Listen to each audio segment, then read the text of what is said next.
అందులో భాగంగా ఇప్పుడు సన్మానం ప్రజా యుద్ధ నౌకగా అందరి గుండెల్లో ఉన్న గద్దర్ గారి సతీమణి శ్రీమతి విమల గారు ₹1,00,00,000 నగదు పారితోషికాన్ని సంబంధించిన చెక్ అలాగే శాలువాతో సత్కారం. విమలమ్మ గారు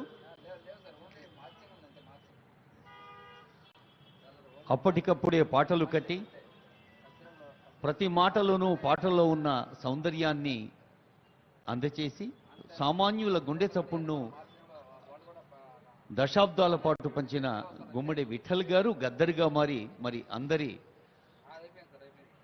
హృదయాల్లో స్థిర స్థానాన్ని సొంతం చేసుకున్నారు.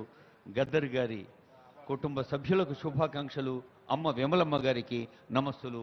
ఆనరబుల్ సీఎం గారి చేతుల మీదుగా అందచేసిన ఆత్మీయ సన్మానం. విమలమ్మ గారికి శుభాకాంక్షలతో